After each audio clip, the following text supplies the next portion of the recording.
Hello and welcome to Marking the Role. Good to have you listening.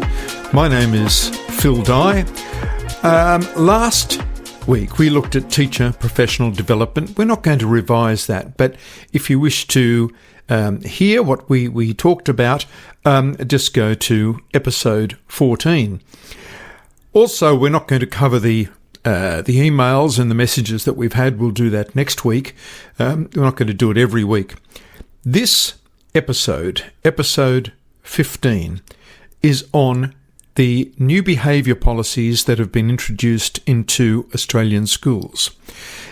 If they haven't already been introduced in certain states, they will be introduced.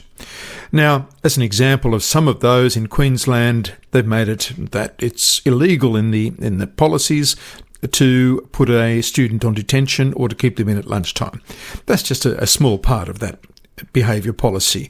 In New South Wales, they've made it that you can't suspend a student more than 3 times per year. They have to be allowed back into the classroom.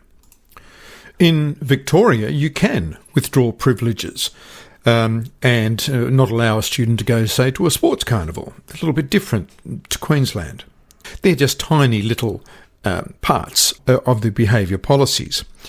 Now, of course, we can't look at behaviour policies without looking at the inclusion policies, because that's where the behaviour policies fit. They fit within that. So we can't separate the two. They are very closely linked. Now, the inclusion policies were introduced to ensure that all students, regardless of their race, their religion, their sexuality, their age, their gender identity, their disability, sexual orientation, could be educated in mainstream schools. Now, for gender, race, sexual preference, for all of that, that doesn't matter at all. But when it comes to disability, there are some conditions that will interfere with the education of other students in the class. Through no fault of their own, a student's brain chemistry means that they'll be calling out, they'll be disrupting. We've had examples of chronic spitters in a classroom, masturbators.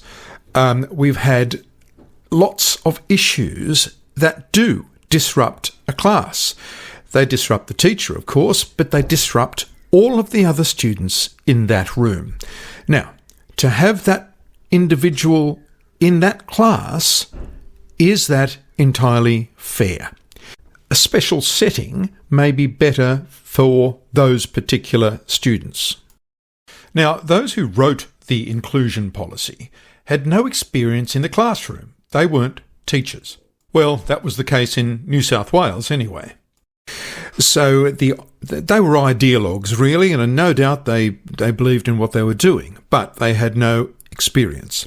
So in writing this inclusion policy, it just hit them that maybe there's going to be some behaviour problems when we have students who have never been in a mainstream school, who have certain brain disorders in a mainstream class. We'd better introduce a behaviour policy that will cater for everyone.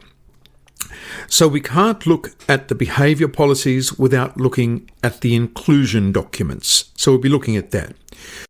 And we'll be looking at them through the lens of social validity. Now, what is social validity? It is a very important part of any policy. It is really the practical measure of if a certain policy will work. Now, social validity was embedded in a report commissioned by the Department of Education and Training and conducted by the University of New South Wales. It actually states that social validity is a phrase used by the disability community, and it's a very realistic view of any changes that are going to happen that will impact them and impact others. I'll just read you this quickly from the report. The concept of social validity measures the overall acceptability of an intervention beyond treatment effectiveness, and there's a reference there to strain. This can be done by asking opinions about the practice of the people who are implementing, receiving and consenting to it. And I ask you, the listener, who is implementing these practices? Mainstream teachers from mainstream classes in mainstream schools. Those teachers were not asked their opinion of the policies.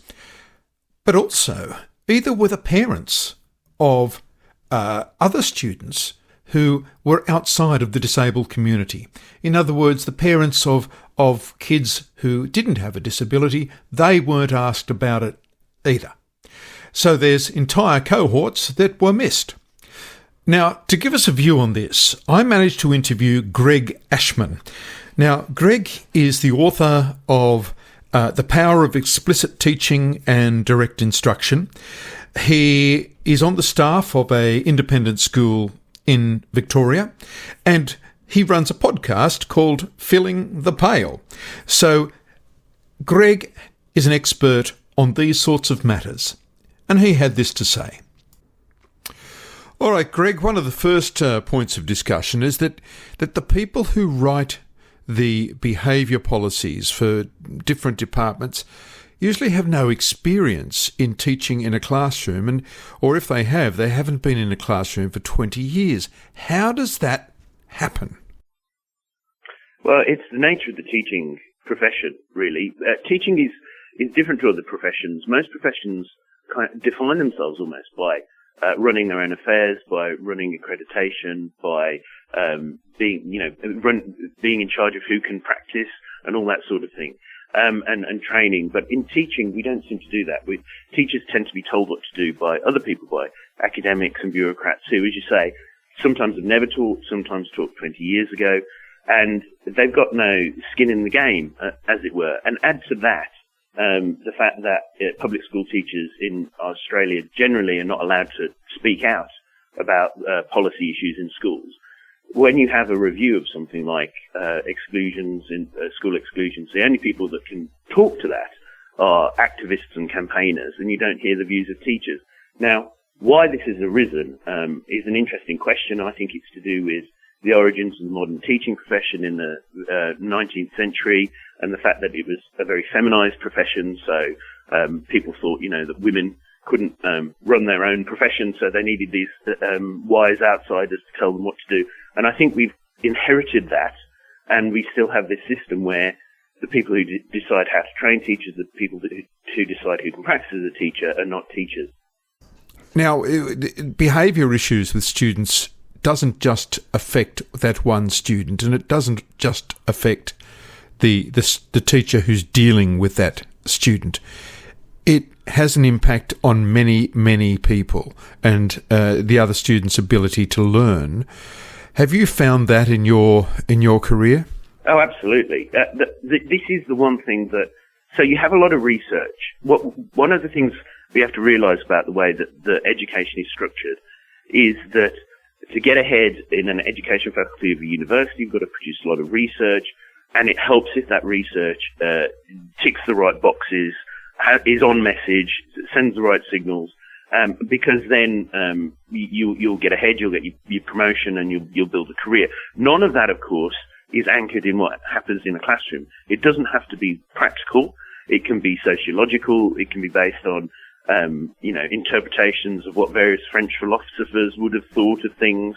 As long as it's within the orbit of the sort of things that these people find fashionable, essentially, it moves ahead. Now, one of the areas that is fashionable is the idea of what we might call full inclusion. So this is the idea that all children, whatever their needs, whatever their disabilities, whatever their disorders, should be placed in mainstream classrooms, and the classrooms should change in order to accommodate them. And it's a very simple idea. So it's a simple thing to get behind and to campaign on, and you can launch a campaign as an advocacy group on that issue. The problem is that it's not very practical, because teachers will say, well, actually, how are we going to do that? Can you tell us exactly how we're going to accommodate kids with these diverse needs in a mainstream classroom all the time? And it's not as if teachers aren't trying to or willing to accommodate kids with different needs. but it's the absolute nature of the request that all children, whatever the needs at any time, must be included. And this means that people are also very opposed to things like school suspensions, school exclusions, because they're exclusionary, quite literally, and means that some kids are not allowed in the classroom at certain points. And so they say, we want to ban these things, we want to reduce them, we want government to act, to put pressure on to stop schools excluding kids. But of course, there's a reason why kids get excluded or suspended, and often it's because they're a danger to other students. And it's the other students, you quite rightly, you point out, that get neglected. When you look at the research, of course, what all these researchers do is they look at the kids who are excluded, and they say, well, actually, excluding a child from school doesn't help them. It's associated with more negative outcomes later in life, so exclusion doesn't work. But they're looking at it purely from the perspective of the kid who is excluded. Now, whether that's legitimate anyway, but it's purely from the perspective of those kids. Now, a teacher with 25 kids in front of them, they know the impact that these behaviours will have on the other kids and how it can lead to loss of learning, and it can make those kids unsafe. As a school leader in the past, I've been involved in school exclusions, and they've invariably been about a kid threatening, hurting other students, and that's the reason that you go down that route. So there's an unwillingness to consider those other students. But doesn't it come down to the fact that they're trying to also bow down to the very vocal minority groups in our society that make the most noise, but really we don't take into account how those minority wishes affect the majority, because there's all sorts of inclusion now, and of course no one worries about race and gender anymore, no one worries about beliefs, but the fact that they're grouping all disabilities together as if they're the same, that's a big concern. Look, I think that we need advocacy groups for kids with disabilities, and I think they should have a voice, and I think they've got a very important perspective. The problem we have is that that's all we have. Those are the only people making a case. So they're the people that are talking to the minister. Teachers aren't allowed to talk. I spoke to journalists. I'm lucky because I work in an independent school, and so that enables me to talk about these policy issues. But teachers in government schools, generally, they need permission to talk to the media. They need permission to talk about these issues. They don't generally get it. And so you just don't hear their voice. Now, obviously, the unions are supposed to represent teachers' voice and would claim to do so. But their agenda is much more around pay and conditions and things like that, not policies that are enacted in the classroom. And this is why I think we should have enshrined a right to professional comment. So if you're a professional and you want to comment on an issue that is relevant to your profession, that should be privileged. I'm not saying that people should have a right to disclose confidential details about their particular school or pursue personal vendettas, but they should be able to talk about the impact of inclusion policies or that sort of thing. So for me, it's not the fact that advocacy groups talk.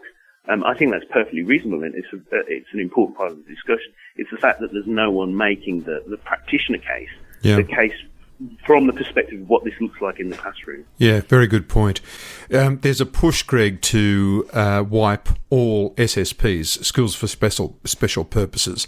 In Tasmania, for example, they're proudly announcing that there'll be none within the next couple of years, which means every student, no matter their ability and disability, will be in mainstream classes. Now, I've taught, or I've looked after people with immense extreme disabilities, and I mentioned to the Tasmanian representative that what about the person who has 80 seizures a day, is blind and deaf? Are they going to be in the mainstream class? And the answer was yes. I just don't quite understand how this blinkered view can achieve equitable education. Well, it's because it's a very simple... It's obviously it's not going to work for the reasons that you've outlined, but it's a very simple view. It's a very simple idea to communicate. We shouldn't have... Just like we should never suspend kids from school for whatever reason. It's just a very simple line. We should include all kids all the time in all classrooms. And it has this appeal that people can get behind it as a moral crusade, and so a lot of people do. And I was reading a paper recently by a couple of academics who were actually making the case that special schools do serve a purpose. And the evidence on this, people point to the evidence that, it's overwhelming that kids do better if they're in a mainstream school, but that doesn't take account of the fact that there's a difference between kids with disabilities and disorders that tend to go into mainstream education and kids with disabilities and disorders that tend to go to special schools. They're not the same. And so, yes, the outcomes are different, but it's a campaign you can get behind. And again, it's by people who don't have to deal with the consequences. So all these people that are saying we should have full inclusion, every kid should be in mainstream classrooms, they're not the ones who are going to be in the classroom with the kid trying to make that work. They're the ones writing papers and making arguments and talking to ministers. So there's this disconnect. But the beauty of it, the reason it's so powerful, is it's just such a simple idea that everyone can grasp.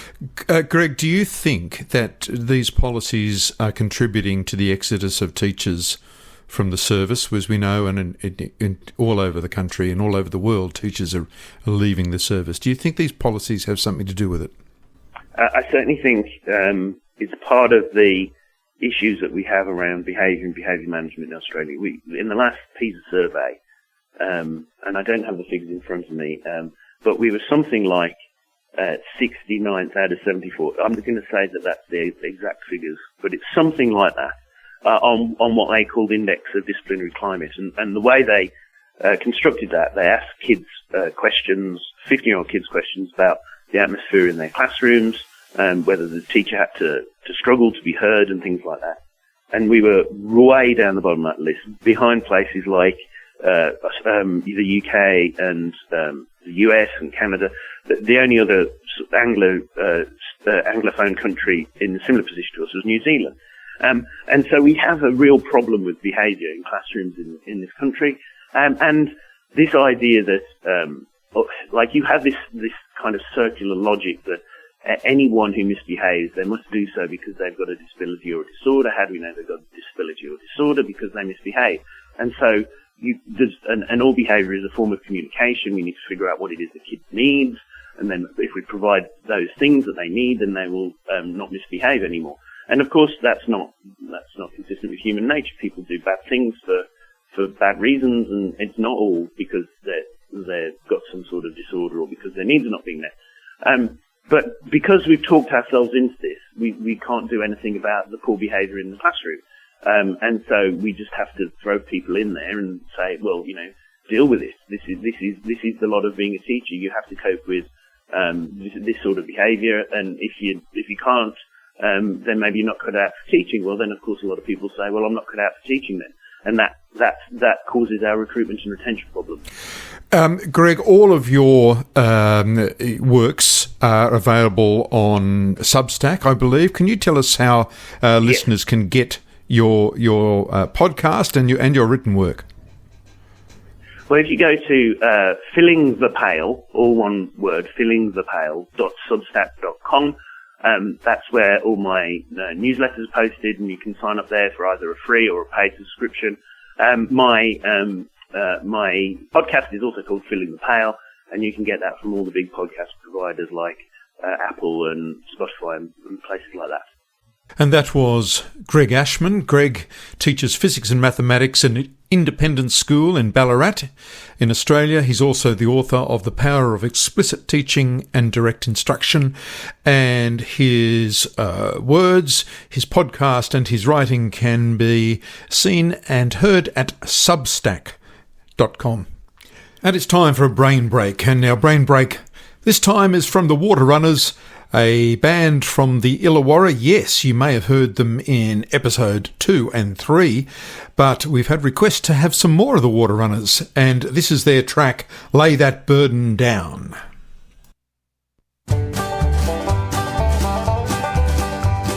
If your heart is full of sorrow, yeah, lay that burden down. The sun will rise again tomorrow, yeah. Lay that burden down. Hey! Won't you lay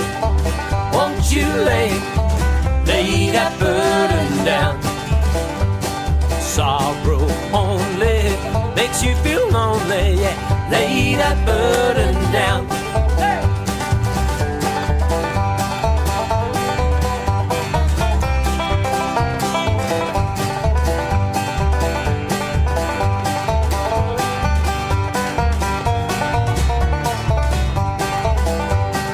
Watch the sun shining on the ocean, yeah, lay that burden down. Let the music set your body in motion, yeah, lay that burden down. Hey! Won't you lay that burden down. Sorrow only makes you feel lonely, yeah, lay that burden down.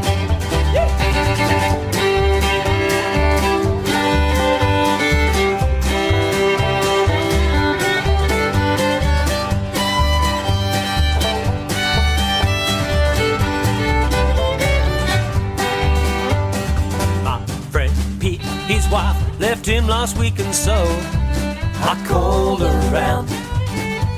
I said, hey Pete, why don't you come out with me and we can lay that burden down. Hey! Won't you lay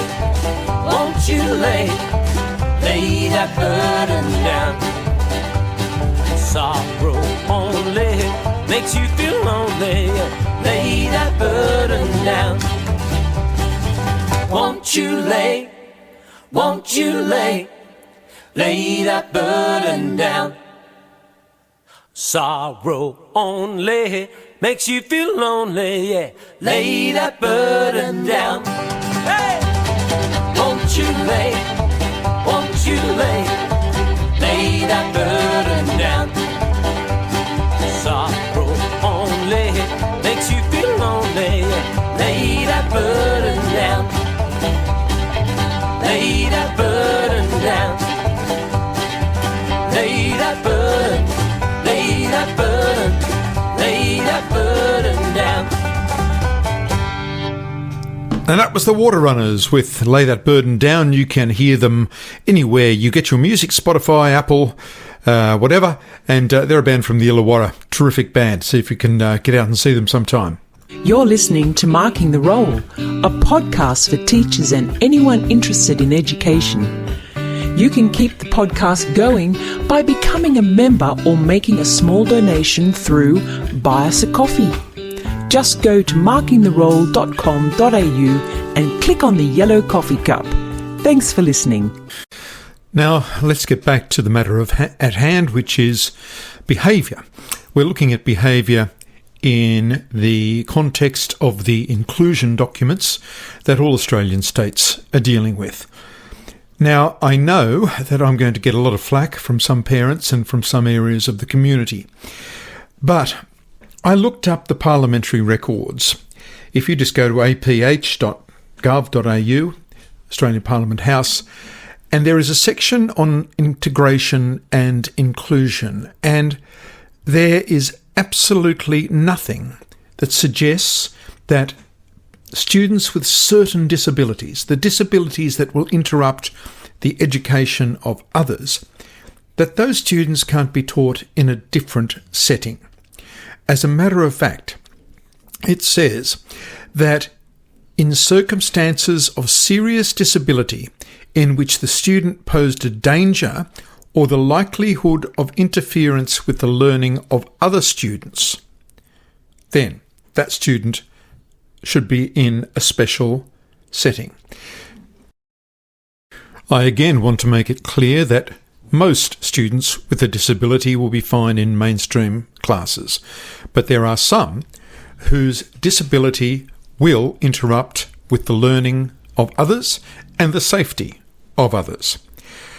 I managed to speak with a teacher from the Illawarra who deals with these students pretty much every day. Becca Adams has done several degrees in education, and I asked her some questions about the new inclusion and behaviour policies.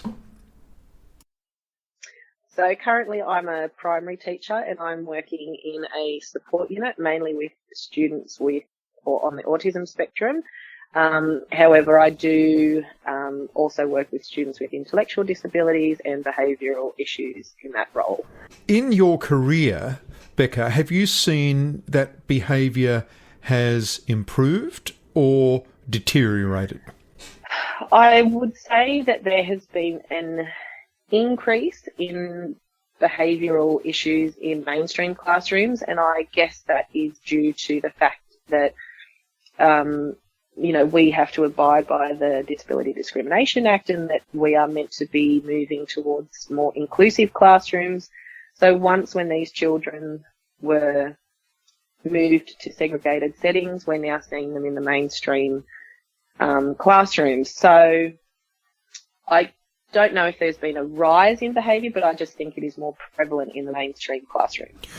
According to the DET's own research, and the DET, for listeners from other states, is in New South Wales, that 40% of suspensions are from students with a disability.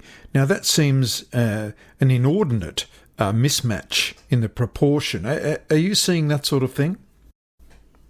I think we do see a large proportion of students with a disability having these behavioural issues, and I think there's a lot of reasons that we see those. And again, it comes back to the fact that we are moving towards a more inclusive school environment, but there's also, I think, the issue that teachers haven't been adequately prepared for that. I think the decision was made that schools would be more inclusive settings, and these children have just been put in our classrooms and schools without adequate training and preparation for how to cater to these and hopefully, help them regulate and manage their own needs within a whole school setting. Yes, and without the resources and the assistance that they need. And of course, I want to make it clear that often it's no fault of those students because of certain brain disorders or certain disabilities that are no fault of their own. And the teachers are then supposed to cater for those students in the classroom. That is a struggle, and that may manifest itself in poor behaviour by that student. Oh, definitely. And I think, you put one teacher in front of 30 children and you could have half of those students with certain needs, whether that be them being on the autism spectrum, having ADHD, ODD, mental health concerns, anxiety. You put that in the mix. How is one person meant to manage all of that? And even if that classroom is fortunate enough to have a support officer in there, I still don't believe that's adequate. And again, you've got to make sure that those people have the appropriate training to meet the needs of those students adequately. That's the only way we're going to see those behaviours come down, is appropriate training and support within the school environment. And at the moment, it's, I believe and I've seen it's just not there. It's not there. No, and if you've got maybe 10 students with, as you say, oppositional behaviour, ADHD or autism, you really do need 10 assistant teachers in the classroom to deal with that. Oh, definitely. So what's the answer, do you think, Becca? Is the answer keeping special schools for special purpose, SSPs, open and available to these students who need that specialist education? Or do you think that the mainstream model can work? It's such a hard question. I've really been delving into the inclusion model in the last 2 to 3 years, and if you want to call it, hardcore inclusionists believe that everybody should be in the mainstream classroom regardless of their needs and issues. I, on the other hand, am a bit of a realist where I think, and I have seen children that just cannot cope for whatever reason, and not, it's not their fault. It's part of their disorders or their disabilities that they cannot cope with. The noise, the movement, the rigour of the curriculum. There's all these things that need to be considered. So I think that we do still need to have specialist settings available to these children. However, like anything in life, you need to have options, and you need to look at that option from an individual perspective and see what is best for that student. And if it is an SSP or, a similar setting for that student, then make sure we have that still available. If it's a mainstream setting with support, then we've got to make sure they have support and those teachers have the appropriate training. Yes, absolutely. And I want to make it clear that not every disability is the same, is it? I mean, I was teaching a boy with cerebral palsy a little while back, and the most brilliant student asked the most brilliant questions, and a joy to have in the room. So there's lots of disabilities that don't disrupt a classroom, but there certainly are some that do. And what we're doing is actually diminishing the education of other students in the room because of the attention that has to be given to those particular students. Oh, definitely. And it also comes down to safety too. Now, through no fault for these students, they can be quite violent in some, and, I have seen it firsthand. And it's not their first choice. It's just what happens when they're triggered. And you've also got to put, the safety of the other students at the forefront of your decision making. If it's not safe for them, then, that other student needs to have another option. Teachers need to be safe when they go to work every day as well. They shouldn't be coming home physically or mentally scarred by the things that happen in a classroom. We can't take this one-size-fits-all approach to education. There need to be options, and that needs to be made available and clear to the parents or carers of that child to make sure that they're given the best opportunity. I know there has been a move to get rid of all SSPs, especially in Tasmania, where they're patting themselves on the back that there'll be none. And it really does worry me that these poor students are going to be left battling in mainstream classes. The teachers will be battling, the rest of the students will be battling, and nobody wins. Absolutely no one wins. No, and that's, it is this one-size-fits-all approach that we can wave a wand and we will be able to cater to everyone. Now, yes, in a utopian society, that'd be fantastic because there are so many benefits to including these people in our society. But there are some students who do not want to be in mainstream, and we need to listen to their voice. I've had students that I've worked with in the past who have come from mainstream into a specialist setting because of their needs and behaviours. Once they were in that setting, they were so happy, and they voiced that. They said, "Oh, this is so much better. I like this smaller class. I like there's less students. These people are just like me." Now, some will say, "Oh, well, that's detrimental," and, go down that route. But they were happy. And it isn't that at the end of the day what we want for our kids is to be happy when they go to school and to find like-minded people that they get along with, that don't belittle them or don't leave them out. That's what we want for our kids. And if that's if a setting like that provides that opportunity for those students to find that, then why are we taking that away from them? Are we discounting their voice in this as well?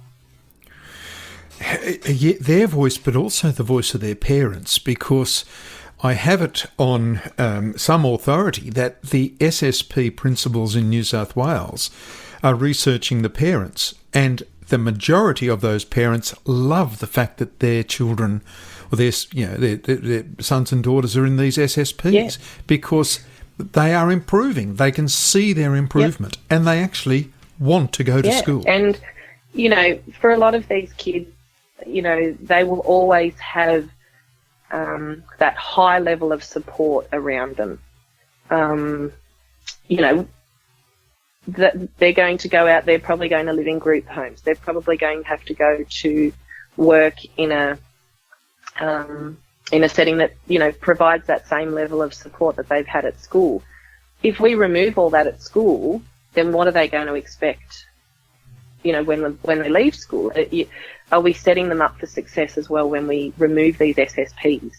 And I think that that's been lost in the discussion as well, is how do we set these students up for success, and not just those students, but all students. Becca, in Queensland, it's become illegal to put a student on detention, either after school detention or even lunch detention. It's also illegal to keep them in for 10 minutes at recess or lunch in order to finish a task because they've been, doing nothing. What are you finding is the response from teachers to that? There's a mixed bag. I have lots of contacts in the Queensland area of teaching, and again, it comes down to strategies for teachers and support for teachers. If you have a student behaving in class, well then what is going to happen to that student? In life, we have natural consequences. If we choose to do something, there will be a natural consequence, be it good or bad. That still needs to be in place in schools. If you choose to do something, if you choose to follow school rules, then you will be very happy, and you won't, your teachers will like you, your friends will like you, you get to go on excursions, all of these things. If a student is not following school rules, not being respectful, not being responsible, safe, whatever the, school rules may be, what are the consequences for this student then? And if we're removing detention and we're removing, in-school detentions and after all of these things, what is the consequence? Because again, when students leave school, then they suddenly learn that, if I speed, I get a fine. If I... Yes. There's all these consequences in life. If I don't turn up to work, I get sacked. That's right. So what are we teaching students in school? And, if that's the way we're going to go, fine. But we need to have something in place that is going to be teaching our students, because that's what school is about. It's not just teaching the curriculum, it's teaching life skills. If you choose to not follow the rules, this is going to happen. So what is that consequence? Do you think it could be extended out to parents as well? Because a lot of these students who can't abide by rules come from families that can't abide by rules. I've worked at schools in the past where suspensions didn't work because there was no one at home to look after these kids. There was no one to model expected behaviour. There was no one saying, I'm disappointed in your actions. So that didn't work. And that was where in-school suspensions worked with these students, because they missed hanging out with their friends.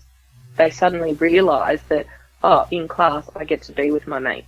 All I have to do is do the work, but I still get to go out and play and kick a footy, and that was probably the happiest time for them, was that 6 hours of the day.